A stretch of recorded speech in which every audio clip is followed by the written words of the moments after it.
decretamos isso, em nome de Jesus, amém. Bom, então semana que vem, não esqueça, traga seus amigos interessados, é muito interessante realmente esse assunto. Bom, eu tive, por curiosidade, procurando algumas coisas para o sermão de hoje, e uma delas eu gostei muito, porque hoje não é final de ano, nem dia de ano, mas eu tenho a certeza que no final do ano passado, ao iniciar este ano, 2015, você tenha feito alguns propósitos. Esse ano eu farei isso, esse ano eu farei aquilo. E parece que a gente precisa dessas coisas meio místicas, né? Olha, vai começar um ano novo, então eu quero começar diferente esse ano. Mas talvez você tenha feito aí alguns propósitos e durante o ano você já largou, deixou tudo isso aí. Nem lembra mais o que prometeu o ano passado. E o ser humano, ele é especialista nessas coisas aí. Mas alguns estão firmes no propósito, mas pode estar difícil. Mas sabe, os 5 maiores pedidos feitos nessas passagens de ano, eu vou ler para você. Eu peguei aí o top 5 dos 5 promessinhas aí do começo do ano. Vou começar de trás para frente. O que mais o povo promete é começar o ano com um novo hobby.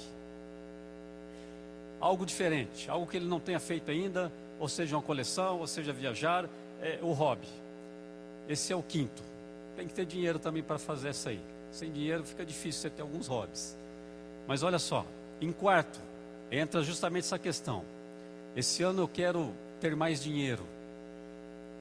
Quem que precisa de dinheiro? Ninguém, né? As pessoas, eu até achei que ia ser a primeira, mas elas sonham em possuir mais dinheiro. Ou seja, trabalhando mais, ou melhor ainda, se trabalhar menos e ganhar mais dinheiro. Essa fórmula eu ainda não conheço. Ganhe dinheiro, pare de fumar fumando, é mais ou menos por aí. Já viu isso aí? Tem esses anúncios meio loucos, mas as pessoas buscam dinheiro. 3º, melhores relacionamentos. Pessoas querem se relacionar melhor, seja com parentes ou com amigos, ou seja dentro do seu relacionamento com o esposo, filhos. Pessoas querem melhores relacionamentos. Na 2, parar de fumar. É o que mais as pessoas também desejam. Parar de fumar. E alguns dizem que é tão fácil parar de fumar que ele mesmo já parou umas 10 vezes, né? O camarada, não, é tão fácil que eu mesmo só parei umas 10. E aqui ele quer parar de fumar. Mas a primeira de todas, quer arriscar aí uma? A primeira, hein? Essa aqui é o que ganha estourado. Eu acho que pelo perfil de vocês não vai ter ninguém aqui. Perder peso. Essa, se eu perder peso, aí você vai ver só o microfone falando aqui. E alguns dizem, se eu colocar uma gravata borboleta, fica parecendo um crucifixo. De tão fino, né, pastor? Mas as pessoas que mais prometem, querem emagrecer, perder peso. Mas por que eu estou falando isso aí hoje? Nós entendemos que dentro desses 5, as pessoas elas querem o seguinte: longevidade, prosperidade ou paz. Todas elas envolvem alguma coisa. Algumas para o seu corpo, outras bens materiais e outras para relacionamento. Então as pessoas têm buscado isso. Mas na Bíblia tem algo fantástico. Porque eu espero que hoje você não espere o ano terminar para começar isso aqui. Porque Paulo, para mim, é realmente uma inspiração na Bíblia toda, de muitos pregadores. E Paulo, abra sua Bíblia em Filipenses, capítulo 3. Sabe que o livro de Filipenses, ontem eu tive a oportunidade de ler um pouco, são apenas 4 capítulos. E eu li na Nova Versão Internacional, na linguagem de hoje, na revisada, para entender esse livro. Mas é puro amor. O quanto Paulo amava essa igreja em Filipos. E essa carta que ele escreve aos filipenses é tremenda. É amor de ponta a ponta. E Paulo já começa no capítulo 1 lá dizendo que essa igreja ela é amada, ela é diferente. É uma igreja especial, uma igreja que o abraçou realmente. Em momentos de dificuldades só estava ali esse povo de Filipos. Então, Paulo no capítulo 3, ele nos fala uma coisa aqui, que eu gosto muito. A partir do versículo 12, diz o seguinte, você já deve ter ouvido isso. Não que já tenha alcançado, ou que seja perfeito, mas prossigo para alcançar aquilo para que fui alcançado por Cristo Jesus.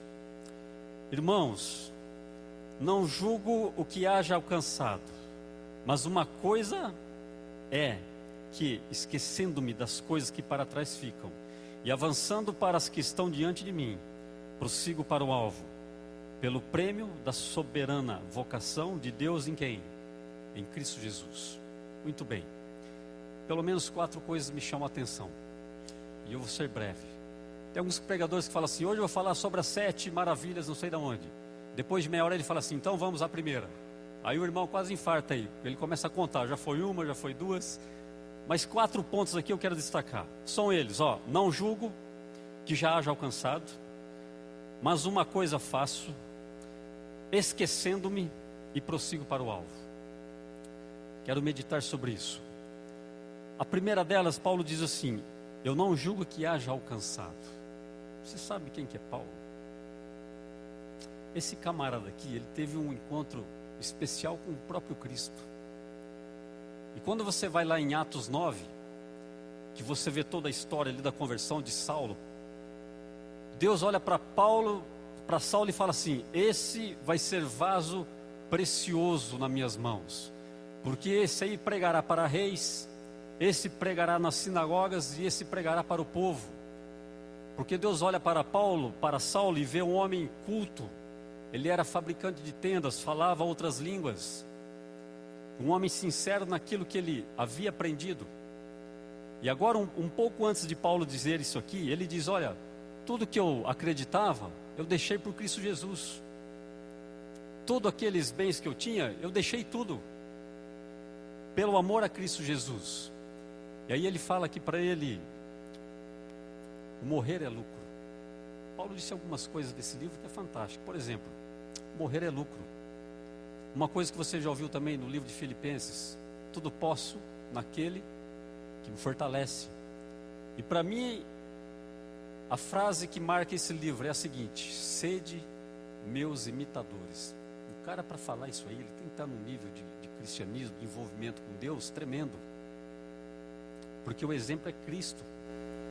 Mas Paulo, ele tinha tanta força nisso, ele tinha tanta solidez nessa experiência cristã dele, que ele disse assim, sede meus imitadores, assim como eu sou de Cristo. Isso é fantástico. Mas Paulo está dizendo, esse Paulo que teve essas experiências, Paulo que sofreu naufrágios, Paulo que sofreu açoites, Paulo, ele entrava nessa igreja, pregava, saía daqui apanhando, era preso, e quando era solto ele voltava aqui para pregar de novo. E aí, pastor, se o senhor vier aqui à igreja tomar um pau dos irmãos, que o senhor volta a pregar aqui? É difícil. Mas Paulo fazia isso. E sabe o que Paulo disse? Olha, eu ainda não alcancei o objetivo. E aí eu te pergunto, se Paulo, com tudo isso que ele fez na sua vida, praticamente 50% do Novo Testamento ele que escreve, em 13 cartas. Paulo está dizendo assim, olha, eu ainda tenho muito que buscar. E aí eu pergunto, o que será de mim, simples mortal, comparado a Paulo? E alguns, sabe o que isso me diz essa noite? Alguns eles estacionam na vida espiritual. E sabe o que Paulo está dizendo? E Paulo escreveu isso aqui quando estava preso em Roma. Já, Senhor, Paulo está dizendo assim, tem muito ainda o que fazer, tem muito ainda o que ser conquistado. O cristianismo, ele não pode ter um limite, ele é ilimitado. Todos os dias eu tenho que buscar crescimento em Cristo. Mas como que eu vou crescer em Cristo se eu não me relaciono com Ele? E você, quando cresce dentro de um relacionamento, de amizade, o que seja, você tem que ter o quê? Um contato direto com essa pessoa, quase que diário. Mas Paulo está dizendo assim, olha, o meu objetivo, eu quero crescer, eu quero chegar na condição de experimentar essa ressurreição em Cristo Jesus. Mas ele diz, olha, eu julgo ainda não ter alcançado isso. E aí já um ancião de idade aqui, nos mostrando que eu e você temos muito ainda que crescer dentro do cristianismo. Mas uma coisa é certa, Paulo queria isso, ele buscava isso. Ele respirava isso. E aí, se eu perguntasse aqui, quantos de vocês querem a salvação? 100%. E se eu mudar a pergunta assim, e quantos de vocês estão fazendo por merecer isso? Primeira coisa, que eu e você não merecemos isso. E a salvação, por isso que não pode depender do ser humano. Senão você vai fazer coisas para ser salvo. Essas coisas que fazemos, o que Paulo fazia, era por amor a Cristo. Era uma consequência desse relacionamento com Cristo. Mas olhando para a vida de Paulo, eu vejo que na minha vida falta muita coisa ainda. Mas muita coisa. E se alguns gostam da posição que estão hoje, dentro do Evangelho, eu quero te dizer que você está equivocado. Não pode parar jamais. Está aí um pastor. É pastor? É pastor. Pergunta para ele se está bom assim. Mas sabe por que ele não quer parar? Não é para ganhar mais dinheiro como pastor. É porque a vida espiritual dele como pastor vai exigir muito mais dele. Agora, porque ele é pastor, ele tem que exigir mais dele do que de mim? Jamais. A busca, ela tem que ser o quê? Diária. Você não pode parar de buscar a Deus no seu dia a dia. E alguns querem a salvação, querem a promessa. Mas a parte de Deus já está feita, querido. Deus já fez tudo. Está tudo certo. Agora você tem que abraçar essa causa junto com Cristo, assim como Paulo fez. E quer ver o que Paulo continua dizendo? Vamos para a segunda. Ele diz, uma coisa eu faço. Uma coisa. Você acha que Paulo fez apenas uma coisa? Era apenas uma coisa que Paulo fazia? Mas quando Paulo fala assim, olha, uma coisa eu faço, ele está dizendo assim, eu tenho uma prioridade. E agora aqui entra uma questão muito interessante. Porque a prioridade de Paulo era ser semelhante a Cristo. Lá está o modelo, Cristo. Eu quero ser semelhante a Ele. E Paulo todos os dias ele buscava ser semelhante a Cristo. E para eu ser semelhante a Cristo, você vai dizer, Marquinhos, nunca vou conseguir. Sim, mas é por isso que Paulo não parava de buscar isso. Isso é santificação todos os dias. Tem que querer ser igual a Cristo. Porque alguns se entregam e falam assim, eu nasci assim, eu sou desse jeito, não tem jeito de mudar, minha natureza é essa, eu sou filho de alemão, né, irmã Ruth? E meu gene é assim, eu não vou mudar nunca. Não vai mudar se Cristo não fizer parte da sua vida. Porque Saulo, o antigo Saulo, era o camarada que perseguia cristãos. Saulo, ele começou a perseguir esses homens que estavam contra a sua ideologia, daquilo tudo que ele havia aprendido. E agora Deus olha para ele e fala assim, camarada, você vai ter um encontro comigo. E realmente quem encontra Cristo, ele não fica igual à maneira que ele era. Não há história bíblica que pessoas se encontraram com Cristo e não mudaram. A conversão, ela é quase que instantânea. Você está indo numa direção, encontrei a Cristo, eu vou para outra. Porque parece que eu estava numa direção muito contrária. A não ser que você encontre Cristo pelo caminho andando do seu lado na mesma direção. Seria o ideal de todos. Mas Paulo está falando assim, uma coisa eu faço. Eu quero ser semelhante a Cristo. E isso eu tenho buscado todos os dias da minha vida. E está lá ele na prisão escrevendo. E Paulo, das vezes que foi preso, era um homem de tanta alegria, que um dia preso, à noite, ele começou a cantar, dentro da prisão, louvar a Deus. E sabe o que Deus faz? Quem que está cantando lá embaixo aí? É Paulo? Onde que ele está? Está na prisão. Manda o anjo, arrebenta com aquilo lá, tira ele de lá. Acabou com a prisão. E ainda converteu o carcereiro. Esse era Paulo. E aí eu te pergunto, você acha que Deus não pode fazer isso na sua vida? Não pode se eu não me colocar na mão de Deus e falar assim, Senhor Deus, me usa da maneira que o Senhor quiser.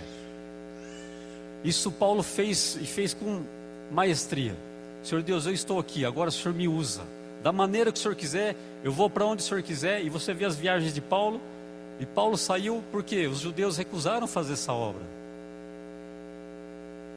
Está lá Paulo com seu cavalo, com seu navio, com o que for, chinelo, sandália, pregando a Ásia, pregando Roma, Macedônia toda, e Paulo saiu. Ele tinha um objetivo, eu tenho que pregar, eu tenho que falar disso aqui. Agora, sabe quem tem muito para falar de Deus? Sabe quem tem muito de falar de Cristo? Aquele que conhece a Cristo. Sem conhecer Cristo, não tem como falar dele. Eu não estou apto a falar de Cristo, porque eu não vivo uma vida com Ele. Como é que eu vou falar dele? O Itamar é um ancião da igreja, nós somos anciãos. Mas o que eu conheço da vida do Itamar é pouco. Eu não posso falar do Itamar. Não é, Itamar? Somos conhecidos, não amigos. Mas se eu começar a ser amigo do Itamar e todos os dias nós temos um relacionamento, daqui uns dias eu vou poder falar do Itamar. Mal jamais. Fala nem bem, viu, irmão? Da vida do outro, esquece. Fala de você. Mas se eu tiver que falar, se eu conhecer ele, eu vou poder falar quem é o Itamar. Então, se eu não conheço a Cristo, não tem como eu testemunhar. Então você vai num pequeno grupo, as pessoas vão começar a falar. Algum pedido, agradecimento? E aquele que não tem nada a dizer, alguns dizem assim, é porque ele é tímido. Muitas vezes é porque ele não tem o que falar.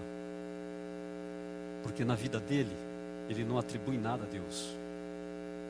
Porque aquele que vive com Deus, até a árvore que está plantada na frente da sua casa, ele atribui a Deus. E nem que seja para ele pedir oração por aquela árvore que está na frente da sua casa, para que Deus mantenha ela com vida, ele vai pedir. Porque ele tem um relacionamento íntimo com Deus. E Paulo, ele está dizendo assim, olha, uma coisa eu faço. Sabe, irmãos, nós estamos vivendo uma época onde o dia de 24 horas não serve mais para o padrão desse mundo. A vida nossa tem cobrado mais tempo de trabalho, mais tempo de dedicação, mais tempo acordado, mais tempo, mais rápido. E se seu celular carregar uma página em 20 segundos, você vai infartar olhando aquilo ali, 20 segundos e não abriu a página ainda. Esse é o mundo que nós vivemos hoje. Então, tão atarefados e atribulados, você quer fazer 10 coisas ao mesmo tempo.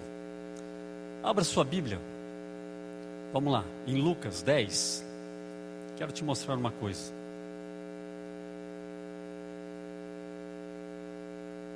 Lucas 10. No versículo 38 ao 42, Jesus vai à casa de Marta. E olha só isso que Jesus diz a Marta. Eu vou ler do versículo 39 em diante.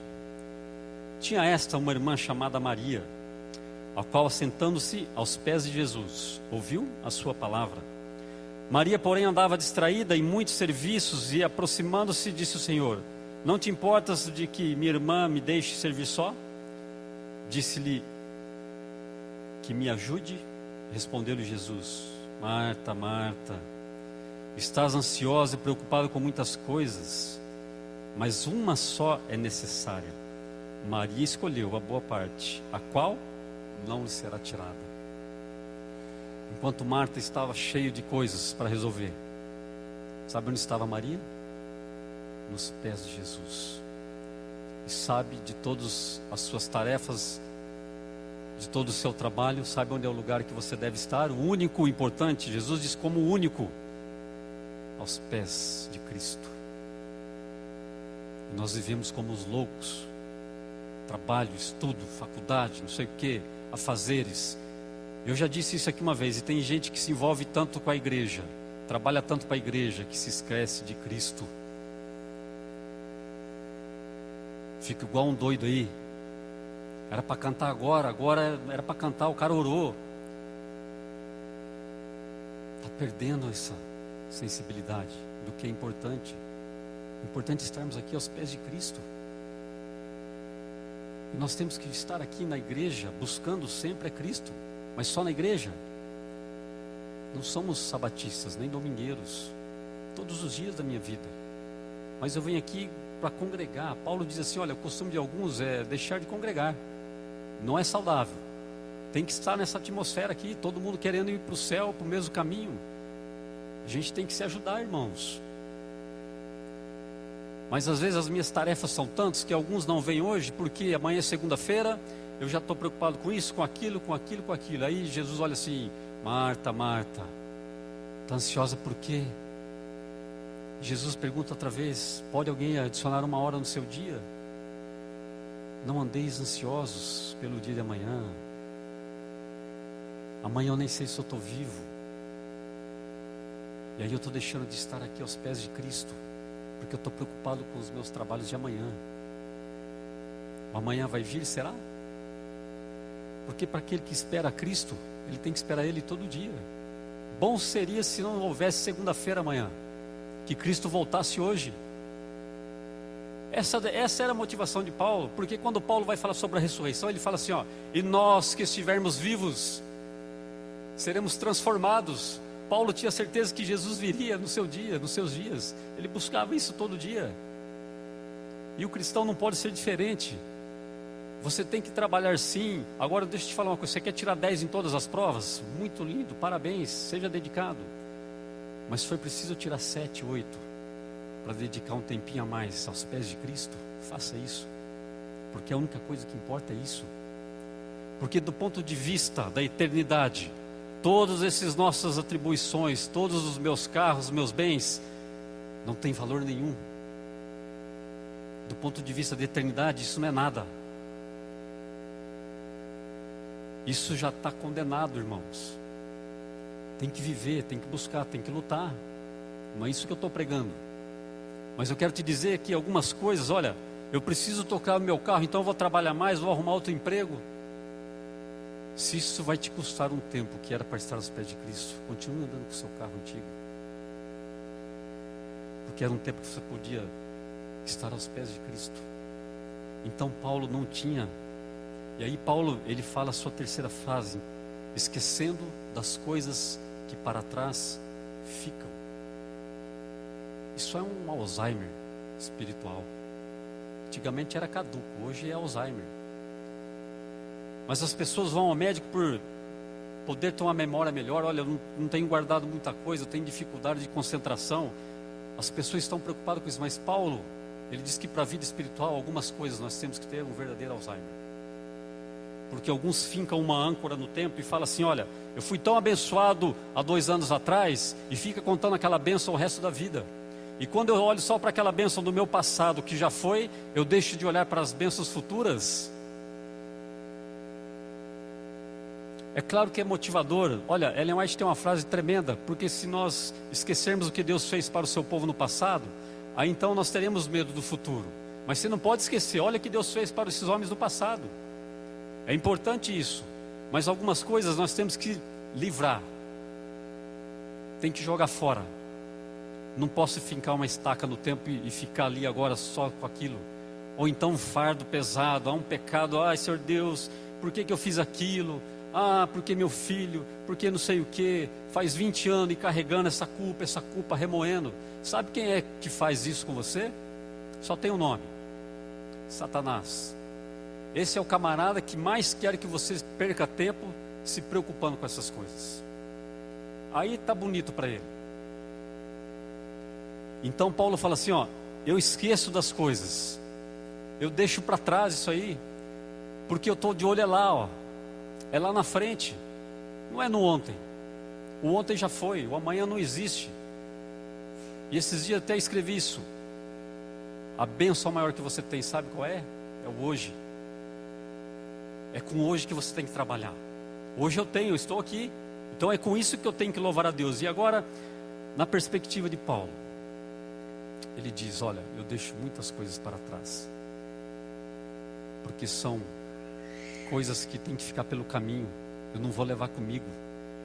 E quando eu entendo que algumas coisas eu não vou levar comigo, então você começa a deixar aquilo, ó, de lado. Porque lembra da prioridade? Para Paulo, qual era a prioridade? Alcançar a salvação. E dentro dessa prioridade não cabe algumas coisas. E aí eu tenho que abrir mão. Eu tenho que deixar pelo caminho. Puxa, mas trabalhei tanto para ter. Tá bom, já aproveitou, deixa para lá agora. Não fica remoendo coisinhas pela vida. Não fica com mágoa. ressentimento, ressentir algo, toda vez me incomoda. Deixa isso, ora para Deus, Senhor Deus, tira isso de mim. Não pode me incomodar mais, já foi para o passado, já está perdoado. Alguém te magoou demais, perdoe isso.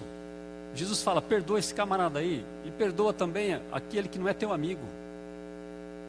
Deixa isso para lá, porque Jesus sabe que essas coisas vão tomar o nosso tempo. E era coisa que Paulo não tinha. Paulo não perdia tempo com isso, com o fracasso ou insuficiência que ele teve pela vida.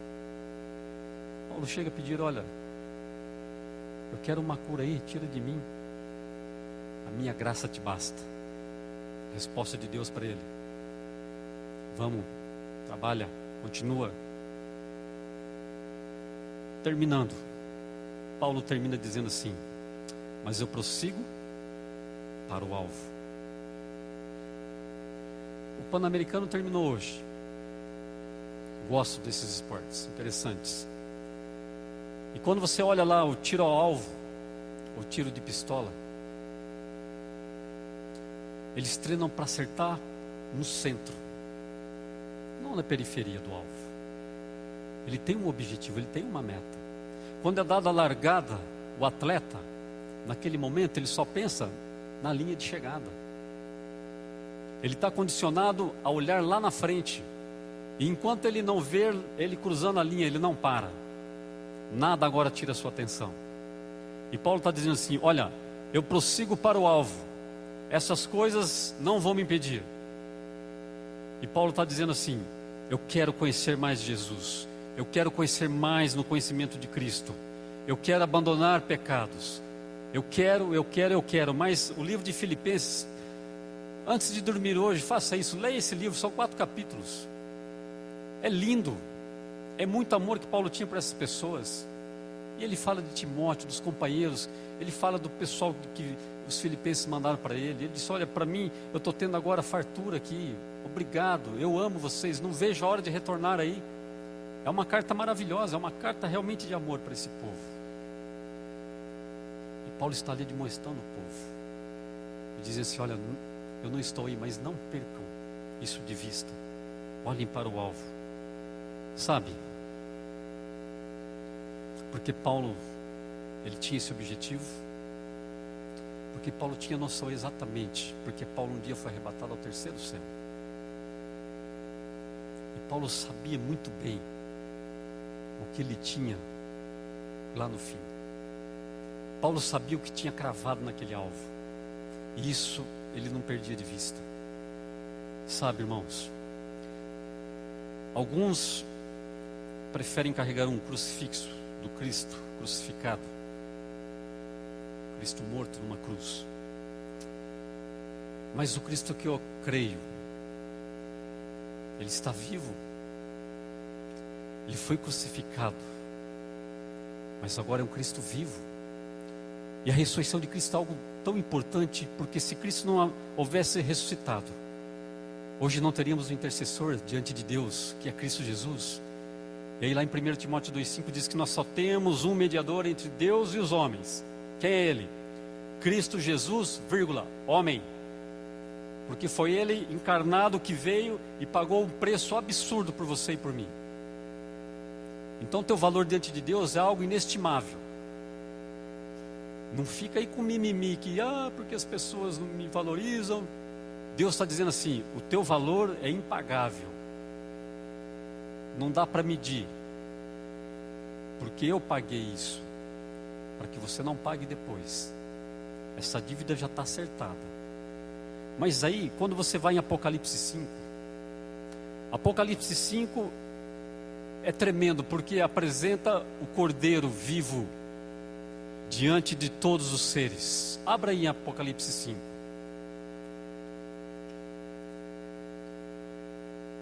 O livro com 7 selos, ninguém podia abrir. João olha para esse livro e agora João vê, mas ninguém pode abri-lo. Ninguém está apto para isso. E João começa a chorar. E ele chora.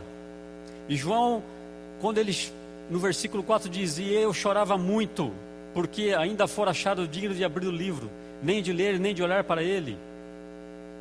Mas todavia, o versículo 5, os anciãos me disse: não chores, olha, o leão da tribo de Judá, a raiz de Davi, venceu para abrir o livro dos seus 7 selos. Ali ele apresentava o cordeiro agora. E você vai lendo, isso vai se ampliando, o louvor vai se ampliando, e no versículo 13, diz assim: então ouvi a toda criatura que está no céu, e na terra, e debaixo da terra, e no mar, e a todas as coisas que neles há dizerem: ao que está sentado sobre o trono, e ao cordeiro, seja o louvor, a honra, a glória, o poder para todo sempre. Amém. Esse é Cristo, é isso que Paulo via. É o cordeiro sentado no seu trono. Ele veio, ele se tornou cordeiro, ele foi imolado, mas agora ele vive. E agora ele quer chegar para Paulo e falar assim: aqui está a tua recompensa, você que sempre buscou isso, você que nunca tirou isso de foco da sua vida, aqui está, você conseguiu atingir o alvo. Isso será fantástico. Isso é motivador demais para nós. E sabe, irmãos, para mim,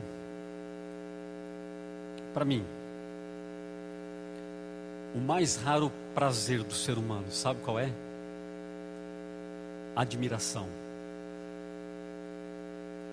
É difícil você admirar, porque admirar não envolve algo que é seu. Admirar é você olhar para o outro, para outra coisa. Mas sabe por que em volta do trono esses milhões, milhares de anjos estavam ali louvando? Por admiração a Cristo. E quando você vê Apocalipse 5, você vê que todos, de todos os mundos, se admiram de Cristo. E quanto mais você se admirar de Cristo, mais Ele será glorificado na tua vida. Mais as pessoas verão a sua admiração por Cristo, por esse Cristo que você fala tão admirado, tão belo, mais o nome dele será glorificado. E Paulo fez isso de uma maneira sem igual. Nessa noite eu quero pedir uma coisa para você. Reflita sobre essas coisas. Reflita sobre esse livro de Filipenses. Não olhe mais para trás, olhe para frente. A promessa é a promessa de João 14. Já volto. Eu já volto. Só vou preparar. Vou deixar tudo arrumadinho. E quando eu voltar, aquele que buscou isso a vida inteira, aquele que não perdeu essa linha, Jesus vai chegar e vai colocar a sua coroa na sua cabeça. Eu espero que você esteja nesse dia, irmão, preparado para isso. Espero que Deus tire de nós, da minha vida e da sua, tudo aquilo que tem nos atrapalhado a pensar nisso. Espero que nós possamos aprender com Paulo. Nós possamos buscar. Não se sinta numa condição confortável com o cristianismo. Há muito o que crescer aqui. Muito. Nós temos que buscar esse crescimento todos os dias, assim como Paulo buscou. Nosso desejo nessa noite é que você saia daqui com o Espírito Santo te dando paz durante toda a semana. E busque a presença de Deus. Eu tenho certeza que Deus fará maravilhas na tua vida, assim como Ele fez na vida de Paulo. Coloque-se em pé, vamos orar.